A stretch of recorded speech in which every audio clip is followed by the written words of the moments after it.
Assalamualaikum warahmatullahi wabarakatuh. Perkenalkan, nama saya Yulia Nurmayanti dari Program Studi Pendidikan Guru Sekolah Dasar kelas A1 2019. Di sini saya akan menjelaskan mengenai konsep dasar manajemen berbasis sekolah atau yang biasa disingkat sebagai MBS. Sebelumnya di sini ada yang sudah tahu apa artinya manajemen? Manajemen adalah suatu proses tertentu yang terdiri atas perencanaan, pengorganisasian, penggerakan, dan pengawasan yang dilakukan untuk menentukan dan mencapai tujuan tertentu dengan menggunakan sumber daya manusia dan sumber daya alam yang berlaku. Nah, mengapa sih manajemen dibutuhkan? Yang pertama, manajemen dibutuhkan untuk mencapai tujuan organisasi. Yang kedua, manajemen dibutuhkan untuk menjaga keseimbangan di antara tujuan-tujuan yang saling bertentangan. Yang ketiga, manajemen dibutuhkan untuk mencapai efisiensi dan efektivitas. Nah, efisiensi di sini adalah kemampuan untuk menyelesaikan suatu pekerjaan dengan benar. Sedangkan efektivitas yaitu kemampuan untuk memilih tujuan yang tepat atau peralatan yang tepat untuk mencapai tujuan yang telah ditetapkan. Lalu, apa itu MBS atau manajemen berbasis sekolah?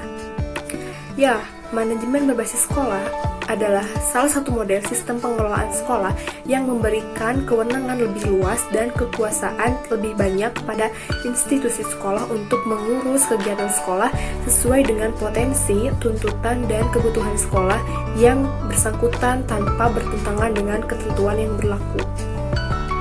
Kemudian, keuntungan melaksanakan MBS, yang pertama, ada kewenangan sekolah membawa pengaruh langsung kepada peserta didik.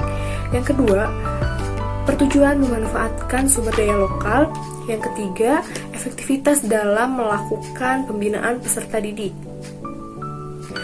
Kemudian ada beberapa faktor yang harus diperhatikan dalam melaksanakan manajemen berbasis sekolah ini.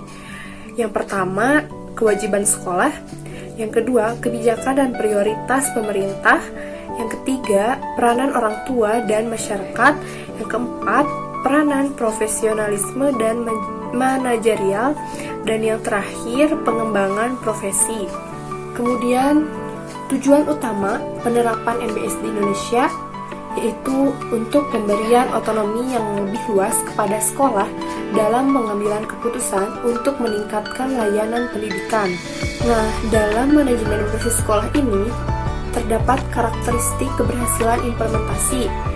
Yang pertama itu peningkatan kemandirian sekolah dalam mewujudkan visi dan misi. Yang kedua, peningkatan kualitas kinerja layanan sekolah. Yang ketiga, peningkatan kesejahteraan materi dan non-material.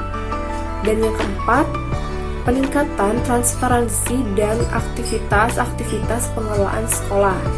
Nah, dalam manajemen berbasis sekolah ini terdapat beberapa karakteristik keberhasilan implementasi. Yang pertama itu adalah peningkatan kemandirian sekolah dalam mewujudkan visi dan misi.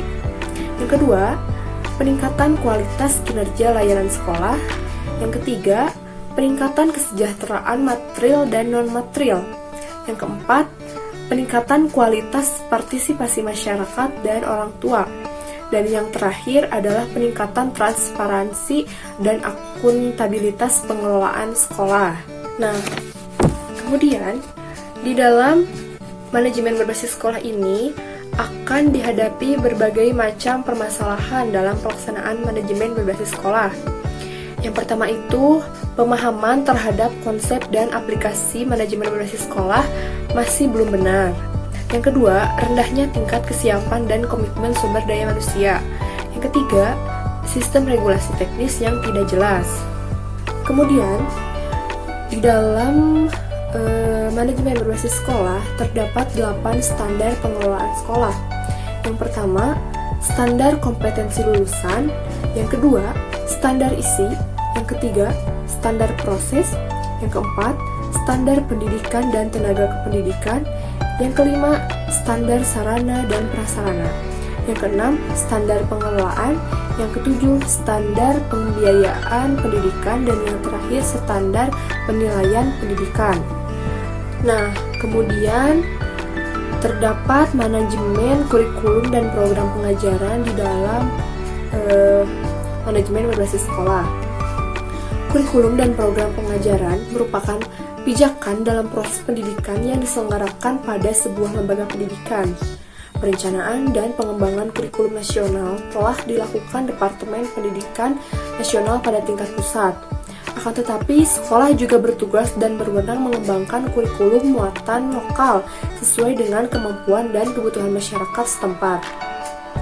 Ada beberapa tujuan mengenai manajemen kurikulum atau pengajaran. Yang pertama ada untuk mengelola perancangan kurikulum pembelajaran, yang kedua untuk mengelola implementasi kurikulum pembelajaran, dan yang terakhir untuk mengelola pelaksanaan evaluasi kurikulum atau pembelajaran. Kemudian di poin ketiga itu ada manajemen kesiswaan.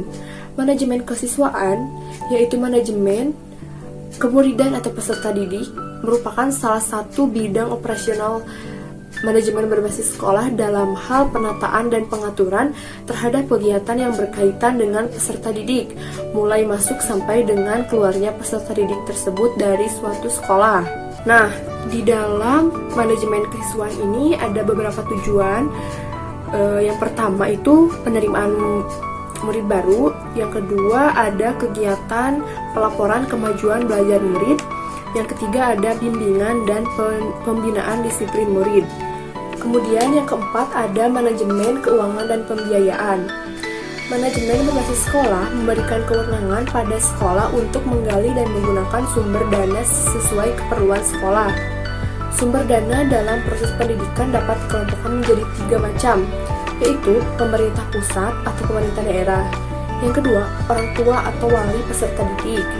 Yang ketiga, masyarakat, baik mengikuti atau tidak mengikuti.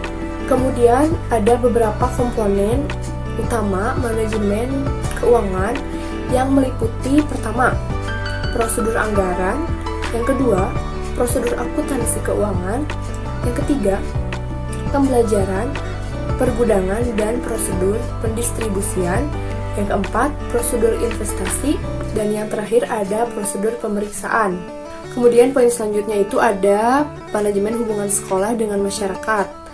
Hubungan antar sekolah dengan orang tua murid atau wali murid serta masyarakat pada hakikatnya merupakan suatu sarana sangat berperan dalam membina dan mengembangkan pertumbuhan pribadi murid sekolah.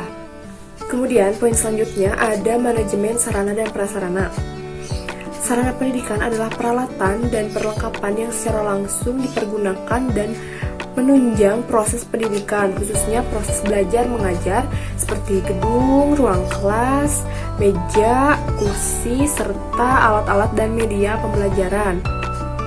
Kemudian, prasarana pendidikan adalah fasilitas yang secara tidak langsung menunjang jalannya proses pendidikan atau pengajaran seperti halaman, kebun, taman sekolah, jalan, dan lain-lain. Manajemen sarana dan prasarana pendidikan bertugas untuk mengatur dan menjaga sarana dan prasarana pendidikan agar dapat memberikan kontribusi secara optimal dan berarti pada jalannya proses pendidikan.